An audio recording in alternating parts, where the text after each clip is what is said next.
Dulu aku dikira gila. Orang-orang bola menatapku seperti aku sampah. Sampai suatu sore, seorang wanita lumpuh ikut duduk bersila di sebelahku. 5 menit kemudian, dia bisa gerakkan jari kakinya dan sejak saat itu hidupku berubah. Tapi aku nggak tahu kalau kesembuhan itu akan membongkar rahasia besar yang bisa membunuhku. Namaku Arman. Sudah 3 tahun aku hidup di kota kecil bernama Baden-Baden di selatan Jerman. Aku datang sebagai pekerja migran, kerja serabutan di villa-villa milik orang kaya, kadang jadi tukang kebun, kadang cuci jendela, kadang bersih-bersih kolam renang. Orang sini memanggilku dengan berbagai nama, tapi yang paling sering adalah Der Gärtner, si tukang kebun. Tapi mereka tak pernah tahu aku bukan cuma tukang kebun. Setiap sore, selesai kerja, aku pergi ke taman kota, duduk bersila di bawah pohon tua. Aku bawa botol berisi air yang sudah kusimpan sejak pagi, kantong kain kecil berisi serpih kayu manis, cengkeh, dan bunga melati kering. Aku taburkan di tanah. Lalu aku menunduk dalam diam. Bagi yang melihat dari kejauhan, aku mungkin terlihat seperti orang gila, seperti dukun kampung yang tersesat di negeri Eropa. Dan memang, aku pernah dipanggil Verter Indonesia, orang Indonesia gila, oleh bocah-bocah SMA yang sengaja lewat sambil tertawa. Mereka melempar kerikil kecil ke arahku. Aku diam, mereka pergi. Bosan, karena aku tak marah. Pernah juga ada pasangan tua yang menatapku seolah aku jin yang akan mengutuk taman. Si suami mengangkat ponselnya, memotretku dari jauh, mungkin untuk dilaporkan ke pihak berwenang, tapi tak ada yang terjadi. Aku tetap datang tiap sore.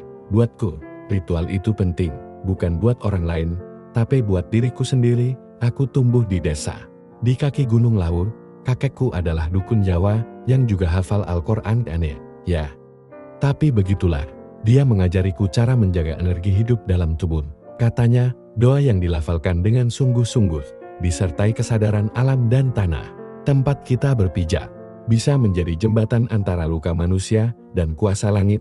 Sejak kecil, aku sering melihat kakek menyembuhkan orang pingsan, bayi demam, bahkan orang yang tak bisa jalan, tapi semua dilakukan tanpa menyentuh, cuma lewat air, tanah, doa dan keyakinan. Dan sekarang, aku mencoba meneruskannya. Walau dunia bilang aku gila, hari itu aku duduk lebih lama dari biasanya.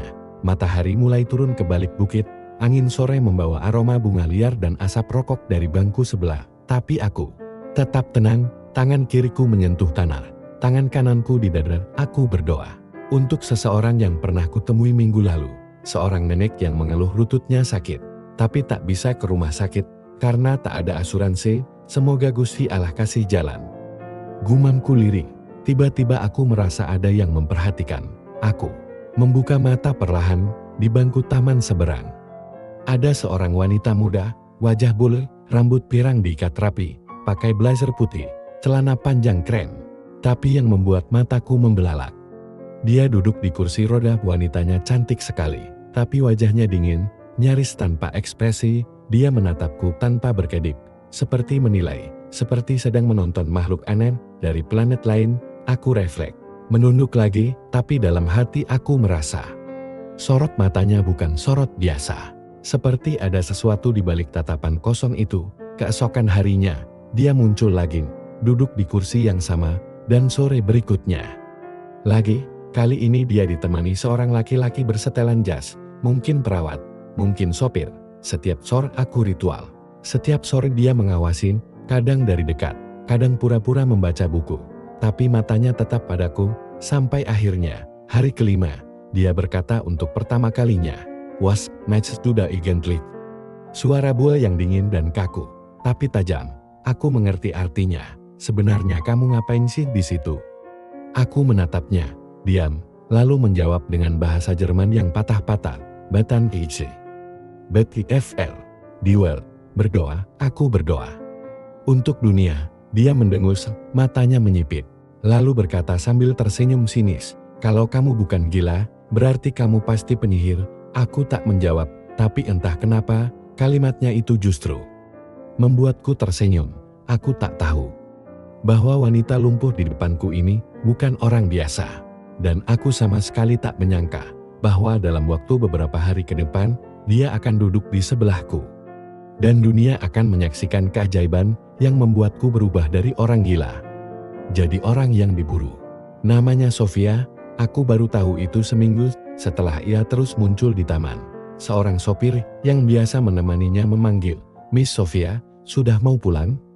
Saat itu, dia hanya melirik sekilas ke pria itu dan menjawab pelan, "Belum." Matanya masih tertuju padaku yang sedang duduk bersila. Seperti biasa sore itu aku menyelesaikan doaku, berdiri, menepuk debu dari lutut, dan berjalan pelan menuju keranjang plastik tempat aku menyimpan kantong herbal. Aku bisa merasakan sorot matanya, terus mengikutiku. Dan akhirnya, untuk pertama kalinya, dia yang menghampiriku. "Arman dia?" Tanyanya tiba-tiba. Aku menoleh, kaget, belum pernah wanita itu memanggil namaku langsung. Aku bahkan belum pernah memperkenalkan diri. "Iya," jawabku perlahan. Dia melirik ke botol air dan kantong rempah di tanganku. "Kamu percaya semua itu bisa menyembuhkan orang?" Aku diam sejenak, mencoba memilih kata. Bukan airnya, bukan tanamannya, tapi niat dan keyakinannya. Dia menatapku lama, lalu tertawa kecil, tapi tawanya pahit. "Aku udah 3 tahun duduk di kursi roda ini, dan kamu pikir daun-daunan dan tanah bisa bikin aku jalan lagi?" Nada bicaranya datar, tapi matanya seperti sedang minta tolong. "Kalau kamu gak percaya," kataku pelan, "kenapa kamu terus datang ke taman ini setiap sore?" Sofia terdiam. Jawaban itu membuatnya kehilangan kata-kata untuk pertama kali. Hari berikutnya dia datang lebih awal dari biasanya, dan kali ini kursi rodanya berhenti persis di bawah pohon tempat aku biasa duduk. Tanpa banyak kata, dia berkata, "Hari ini, aku mau coba ikut kamu." Aku menatapnya dengan heran. "Aku nggak janji bisa apa-apa," ujarku. "Jujur, aku juga nggak harap apa-apa," jawabnya cepat. "Aku cuma ingin merasa seperti manusia lagi, bukan sekadar pasien yang dikasih belas kasihan." Aku menatap matanya. Ada luka di sana, dalam, lebih dari sekadar fisik. Kami duduk bersebelahan, dia masih di kursi rodanya, sementara aku duduk di atas rumput. Tanganku mulai mengambil kantong rempah, menaburkan sedikit di tanah. Aku membaca doa dalam bahasa Jawa, yang dia pasti tak paham, tapi dia menutup matanya, mengikuti. Udara sore itu hening, hanya terdengar desir angin dan dedaunan. Seketika taman, yang biasanya penuh orang terasa seperti ruang kosong antara bumi dan langit. Sofia menarik napas pelan. Matanya tetap terpejam. "Kenapa kamu lakukan ini setiap hari?" bisiknya. "Karena dunia ini terlalu bising," jawabku. "Dan doa adalah satu-satunya hal yang bisa membuatku tetap waras." Beberapa menit berlalu, aku selesai, tapi Sofia masih menunduk. Wajahnya tenang, lebih damai daripada sebelumnya. Saat aku hendak bangkit berdiri, dia membuka mata, lalu tiba-tiba berkata, "Arman, tadi aku rasakan sesuatu." Aku berhenti, menatapnya penuh tanda tanya. "Saat kamu mulai doa, aku rasain panas di telapak kakiku, bukan terbakar, tapi hangat, kayak darah yang mengalir." Aku tak langsung menanggapi, tapi dalam hati, "Aku tahu itu bukan kebetulan." "Kamu yakin?" tanyaku pelan. Dia mengangguk. "Tapi mungkin cuma sugesti," tambahnya cepat. "Entahlah, tapi rasanya beda." Saat dia pergi sore itu, aku melihat wajah yang berbeda. Sofia yang biasanya dingin, sinis, dan skeptis, kini terlihat seperti anak kecil yang baru saja menemukan pintu rahasia ke dunia lain. Dan aku tahu, besok, dia akan datang lagi. Hari itu langit mendung, tapi taman tetap ramai. Orang-orang membawa anjing mereka. Ada yang jogging, ada yang hanya duduk sambil menyeruput kopi. Seperti biasa, aku tiba lebih awal, duduk di bawah pohon besar yang mulai meranggas. Tapi belum 5 menit, aku bersila. Aku mendengar suara roda berderak di kerikil. Sofia datang, kali ini tanpa sopir, sendiri dan mengenakan baju putih longgar, dengan rambut digelung sederhana. Wajahnya tampak berbeda tenan, tapi penuh tekad. "Aku siap," katanya pelan, tanpa banyak kata. Aku geser sedikit. Dia mendorong kursinya hingga tepat di sebelahku. "Aku nggak bawa banyak barang," ujarku sambil mengeluarkan sejumput daun kering dan air dari botol kaca kecil. Sofia tersenyum, lalu memejamkan mata.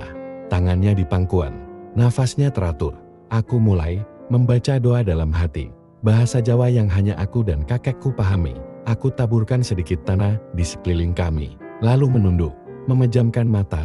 Beberapa menit kami hening, Hanya ada suara, angin, dedaunan, dan detak jantungku sendiri. Lalu tiba-tiba, aku dengar suara Sofia, "Arman." Aku membuka mata, "Ada sesuatu," katanya pelan. Wajahnya memucat, telapak kakiku panas lagi. Tapi kali ini seperti kesemutan. Aku refleks duduk lebih dekat. Dia menatapku, air matanya mulai jatuh. "Kamu gak nyentuh aku kan?" tanyanya pelan, hampir seperti berbisik. Aku geleng. Aku bahkan belum bergerak dari tadi. Sofia menunduk, lalu melihat kakinya, dan jari kakinya bergerak, perlahan, tapi jelas, seperti bunga yang mekar. Setelah 3 tahun tertutup, dia terdiam, nafasnya tercekat. Aku lihat matanya menatap ke bawah. Lalu tangisnya meledak, "Dia Tuhan. Aku bisa gerakin kakiku. Aku bisa gerakin kakiku." Orang-orang di taman mulai menoleh. Ada yang mendekat, seorang ibu-ibu membawa anak langsung berhenti dan menatap kami. Sofia mencoba menggerakkan kaki satunya, dan lagi. Bergerak, bukan banyak, tapi cukup untuk membuat siapapun di tempat itu tercengang. Aku sendiri hanya bisa diam, tangan gemetar, bibirku bergetar, tapi bukan karena takut, karena aku tahu ini bukan sihir. Ini bukan kebetulan. Sofia menangis seperti anak kecil, tangannya menutup mulut, matanya merah. Lalu dia berbalik menatapku. "Kamu siapa, Arman?" Suaranya bergetar, "Kamu siapa sebenarnya?" Beberapa orang mulai merekam, ponsel diarahkan ke kami. Ada yang berseru, "Apakah kamu penyembuh spiritual?" Yang lain teriak, "Itu bukan dukun kan? Itu ajaib." Aku berdiri perlahan, menggenggam botol airku. Mataku mengarah ke langit yang mulai kelabu. "Aku bukan siapa-siapa," jawabku pelan, "tapi keajaiban.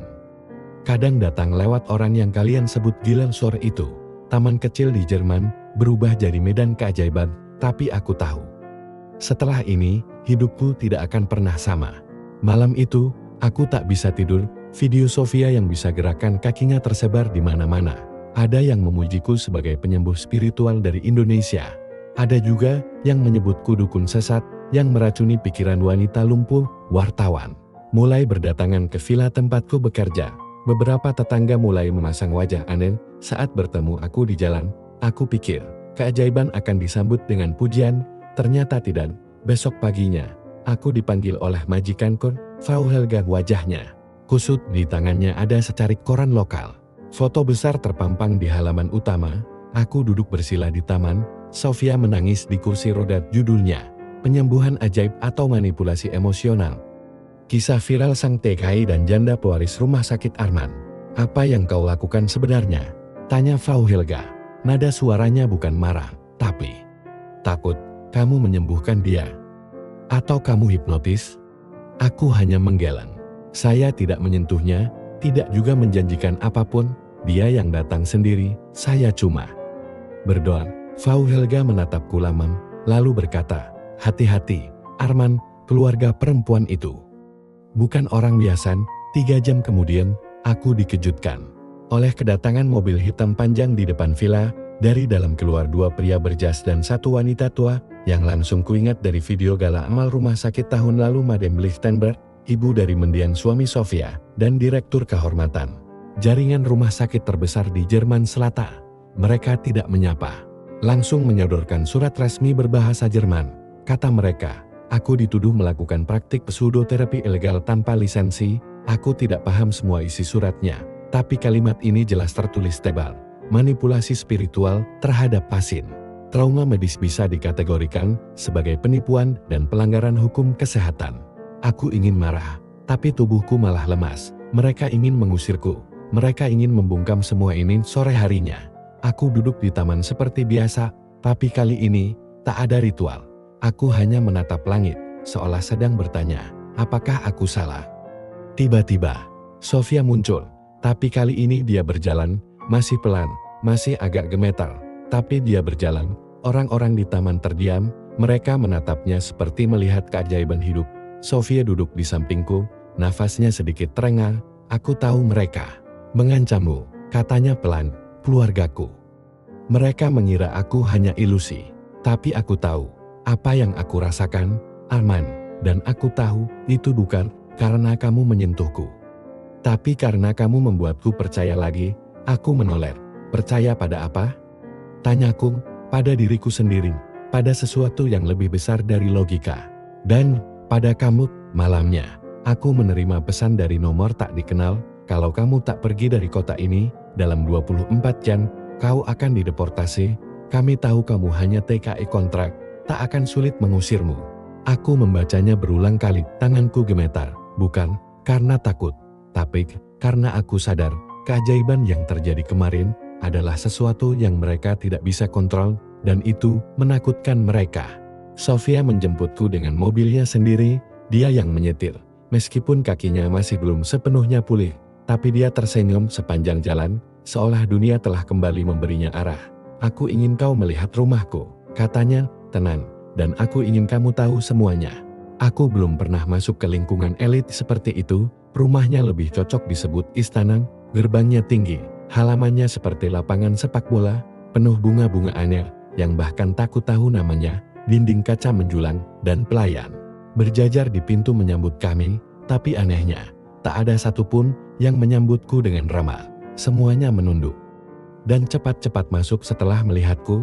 Sofia tampak tak peduli, kamu akan banyak lihat hal aneh di sini, katanya sambil tersenyum pahit, tapi tetaplah di sampingku. Dia membawaku ke ruang perpustakaan, tempat itu sunyi, dipenuhi buku-buku tua, dan foto keluarga besar. Lalu Sofia menunjuk satu foto besar di dinding. Dirinya berdiri bersama pria tinggi, gagah berkacamata itu, suaminya. Namanya Friedrich, dia yang membuatku lumpur. Ucap Sofia lirih, aku menoleh. Kaget, aku pikir kamu kecelakaan? Tanyaku. Sofia menarik napas panjang, itu cerita versi keluargaku, tapi kebenarannya, aku dibuang. Ia lalu membuka laci meja anti, mengeluarkan dokumen tua, beberapa hasil scan MRI, dan foto-foto tubuhnya penuh luka memar. Friedrich bukan pria baik, bisiknya. Dia kasar, posesif, dan suatu malam, saat aku minta cerai, dia mengamuk. Aku menatap kertas-kertas itu satu-satu. Ada laporan rumah sakit swasta, tanggalnya sesuai, tapi dokumen-dokumen ini tidak pernah muncul di media. Sofia menunjuk salah satu laporan. Setelah aku dibawa ke rumah sakit, keluarganya langsung turun tangan. Mereka bilang ke semua orang, kalau aku kecelakaan karena remblong. Padahal aku dilempar dari tangga. Suaranya makin pelan. Mereka bilang, kalau aku bicara, akan jadi aib keluarga, akan menghancurkan bisnis. Rumah sakit mereka tidak boleh punya skandal. Aku menatapnya, hati bergemuruh. Dan disitulah, aku sadar dia bukan hanya janda bual cantik yang lumpuh, tapi juga korban sistem, korban orang-orang berkuasa yang menutupi dosa dengan uang mereka. Sengaja biarkan aku percaya bahwa aku tak bisa sembuh, supaya aku diam, supaya aku tergantung pada mereka. Tapi kamu, Arman, kamu merusak rencana mereka. Aku hanya bisa diam.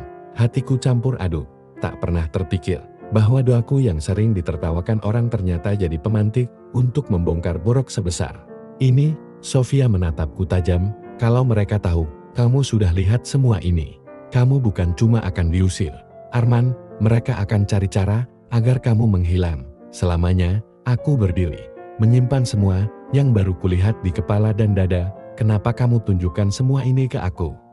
Dia mendekat, lalu memegang tanganku, karena aku percaya kamu dikirim ke hidupku bukan untuk menyembuhkan kakiku, tapi untuk menyembuhkan hidupku. Dan malam itu, kami duduk berdua di ruang makan yang sunyi. Tak ada kemewahan, tak ada pelayan, hanya dua orang. Satu yang dulunya disebut gila, dan satu yang pernah dikurung dalam kebohongan. Pagi itu aku terbangun dengan perasaan tidak enak. Aku tidur di kamar tamu rumah Sofia, walau rumah itu mewah. Hatiku gelisah sejak semalam. Mimpi buruk menghantamku. Aku dikejar pria-pria berseragam hitam di lorong gelap, dan ketika aku menoleh, wajah mereka seperti hilang, tak punya mata, tak punya mulut, hanya gelap. Aku belum sempat menceritakannya ke Sofia. Ketika telepon rumah berdering keras, Sofia yang menjawab. Aku hanya mendengar samar dari ruang tamu. Tak sampai 1 menit, dia menutup teleponnya dengan tangan gemetar. Arman, katanya pelan, kita harus pergi dari sini. Sekarang, aku bingung. Kenapa? Dia menggigit bibirnya, menatapku tajam. Itu tanteku, dia bilang. Aku harus datang ke pertemuan keluarga sore ini di rumah utama. Lalu dia bilang, jangan bawa orang itu lagi, atau kamu tak akan pernah bisa keluar dari properti keluarga. Kami buru-buru keluar lewat garasi belakang. Tapi bahkan sebelum sempat menyalakan mobil, aku sadar. Ban mobilnya kempes.4 Hiven 4-nya tak butuh waktu lama buat kami tahu. Mereka sudah mulai bergerak, kami akhirnya menumpang taksi tua ke kota. Sofia menyamar, hoodie gelap, kacamata besar, dan masker. Aku duduk di sebelahnya, menunduk sepanjang jalan, di kepala pertanyaan berkecamuk. Apa mereka akan laporkan aku ke imigrasi? Apa mereka akan fitnah aku di media? Atau lebih parah, apakah mereka akan menyakitiku? Kami bersembunyi di sebuah apartemen kecil milik teman Sofia, seorang wanita tua eksentrik yang dulunya fotografer dan sekarang tinggal di pedesaan. Dia tak banyak tanya, hanya bilang, jika kamu bisa buat Sofia tersenyum lagi, kamu boleh tinggal di sini selamanya. Tapi petaka datang malam itu. Pintu apartemen diketuk keras 3 kali, lalu diam, lalu 3 kali lagi. Aku mengintip lewat lubang pintu. Seseorang berpakaian seperti petugas pengantar surat berdiri diam, tapi tak membawa apapun. Aku tak buka. Setelah 5 menit, dia pergi, dan saat aku membuka pintu, untuk memastikan, aku melihat amplop coklat tergantung di gagang pintu. Di dalamnya, hanya ada sepotong foto kecil, foto diriku sedang duduk di taman, bersila seperti biasa, tapi di bawahnya, tertulis dengan tangan, kau akan jadi kenangan yang tenang, kalau kau masih di sini hari Minggu. Aku menunjukkan itu pada Sofia. Dia pucat. Aku tahu ini akan terjadi, katanya pelan. Orang-orang itu bukan hanya kuat, mereka terbiasa membersihkan masalah dengan uang dan penghilangan bukti. Aku gemetar, tapi aku tak bisa lari. Kalau aku pergi, mereka menang, katakan, dan kamu akan dikurung lagi dalam dunia yang kamu benci. Sofia menatapku, pelan tapi dalam. Lalu kita lawan mereka, bukan dengan senjata, tapi dengan kebenaran. Malam itu, kami membuat keputusan besar. Kami akan bongkar semuanya ke publik, cerita sebenarnya tentang kecelakaan palsu, luka yang disembunyikan, manipulasi medis, dan bagaimana aku, si TKI tukang kebun yang dituduh gila, menjadi saksi hidup. Semua itu, kami mulai rekam video pengakuan, dengan dokumen, bukti medis, foto luka, hasil scan, dan sebelum tengah malam, kami unggah semuanya ke dunia. Video itu meledak. Dalam waktu 24 jam, lebih dari 5 juta orang menonton. Judulnya sederhana, ini kebenaran tentang aku dan Arman. Pengakuan Sofia Lichtenberg. Dalam video itu, Sofia menceritakan semuanya tentang kekerasan yang dialaminya dari sang suami, tentang kebohongan keluarganya yang menyebut kecelakaan itu hanya insiden remblong, tentang bagaimana ia dibungkam selama 3 tahun, dan tentang aku TKI tukang kebun yang justru membantunya berdiri kembali. Secara harfiah dan batin, tak butuh waktu lama hingga media internasional mengangkat kisah itu. Apa yang terjadi di rumah keluarga Lichtenberg? Apakah penyembuh Indonesia benar-benar menyembuhkan janda lumpur? Apakah Sofia selama ini disandera oleh keluarga sendiri? Namun, semakin video itu viral, semakin aku merasa bahaya semakin dekat, dan itu terbukti. 3 hari setelah video itu tayang, aku naik sepeda ke toko bahan makanan. Jalanan sore itu sepi. Hujan baru saja berhenti, daun-daun basah menempel di ban sepedaku. Aku menikmati angin dingin sambil mengingat senyum Sofia pagi tadi. Dia tampak lebih hidup, lebih kuat, tapi semuanya berubah dalam sekejap. Dari arah berlawanan, mobil hitam melaju kencang. Tak ada bunyi klakson, tak ada tanda memperlambat. Langsung mengarah ke arahku. Aku melompat dari sepeda. Tubuhku menghantam semak di pinggir jalan. Sepedaku terpental. Ban depan hancur, mobil itu langsung tancap gas dan menghilang. Ketikungan, aku terdiam di tanah basah, lutut berdarah, nafas megap-megap, tapi bukan karena benturan. Karena aku tahu satu hal, itu bukan kecelakaan. Sofia datang ke rumah sakit sore harinya. Saat melihat wajahku lebam dan kaki terbalut perban, dia menangis sambil memelukku erat. Aku udah bilang mereka akan lakukan ini, ucapnya lirih. Aku seharusnya nggak biarin kamu keluar sendirian.